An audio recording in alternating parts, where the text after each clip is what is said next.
Hey guys, M13 here. I forgot that I was wearing my pivot heads. There's a link in my video description to the sunglasses that I'm wearing, that I'm recording with right now. And it's funny because sometimes I just put them on like as regular sunglasses, and then I'll be riding along and I'll be thinking about a story or something, and I'll think, oh, I should make a video about that. And then I remember, oh hey, I'm wearing a video camera.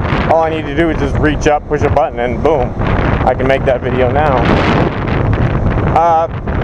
Just a quick story from one of my tours. I was doing one of my full tours. I took my guests to a nightclub, a dance club, and the dance clubs that we go to, sorry, technical issues.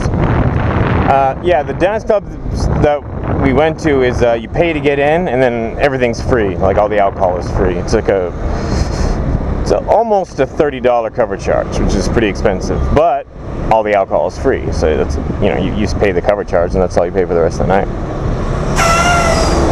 So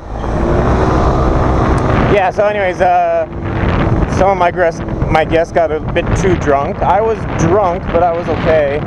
And another one of my guests, he was drunk also, and then me and him were like, okay, it's about time to go. So me and him were leaving, and on the elevator, the dance floor is on the top of a building, and on the elevator going down, we get onto an elevator. It's filled with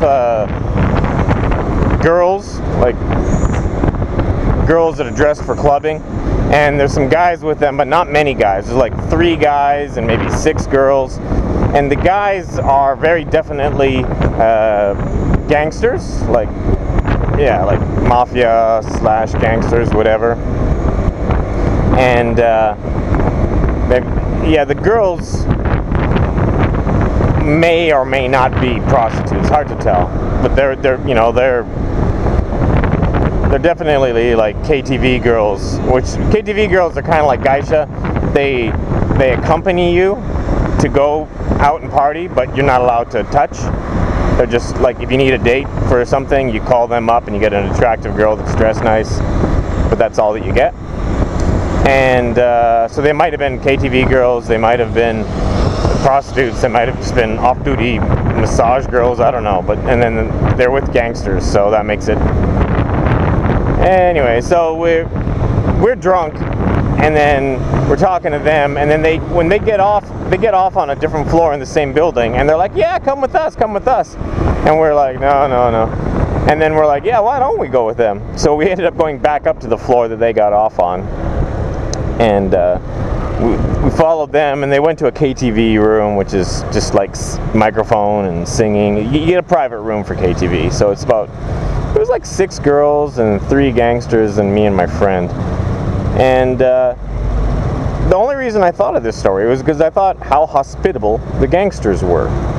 I was thinking, what started this off was I was thinking about the movie Dear White People, and I was thinking about how they had a party and everyone was in blackface and how offended the black people were, and I was wondering if black people were in whiteface, if white people would get offended. They wouldn't. And then I was just thinking about, like, when you have a group of a certain ethnic origin, and then you have somebody else that kind of invades in and on that group. That's my line of thought. And then I remember the time it was like Asian gangsters with Asian girls, and then 2 white guys walk in on their party, and they were okay with it. And yeah, there was flirting and nothing happened, and then we left early. And I remember a couple of the girls didn't want us to leave, and that made us suspicious, because they're like, no, wait a bit, we're going to go somewhere after this. Wait, you got to go to the next place. And we're like, no, we're out of here. Anytime someone gets pushy about going to some place that's like after hours, it's always a good idea to not go.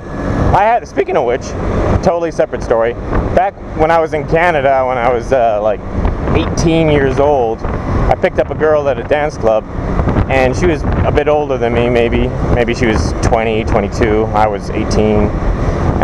She was attractive, and then I just offered her a ride home, and I was hoping to get her number. That was about it. And then, but while giving her a ride home, she's like, oh, I know this after hours place. Do you want to go with me? And I'm like, no. And then she just, I kid you not, she just kept insisting and insisting. She's like, well, what do I have to do to get you to go there? You know, and she, and it, like, that's alarm bells right there. And like, she's pretty much offering sexual services if I go to some house in the middle of the night, in the middle of nowhere. You know? Like 10 to 1 odds I would get robbed the second I walked into that door. Like, it's just some poor guys, and they send out a hot chick, and then they get her to bring other guys back or something so that they can rob them. Like, that's my guess. It could have been nothing. It could have just been she was meeting friends there and she needed a ride there. But she kept insisting, and I said to her, I said, listen, I've already told you no. I'm not going to change my mind. Don't ask me again, or else. And then like a whole 10 seconds go by, and then she's like, well, you know, what happens if, can we go there if, and I'm like, okay. And then I jammed on the brakes and I said, get out. And it was funny because we were in the middle of like one of the worst parts of town, and she's like, what? I'm like, get out. I told you, don't ask me again or else. And you asked me again, so get the fuck out of my car. And yeah, and then she got out, and I left her there. So yeah, two separate stories. I thought the gangsters here were quite hospitable, and it was interesting how they were friendly to two white strangers, and never trust anyone that keeps insisting that you go somewhere with them, especially at night.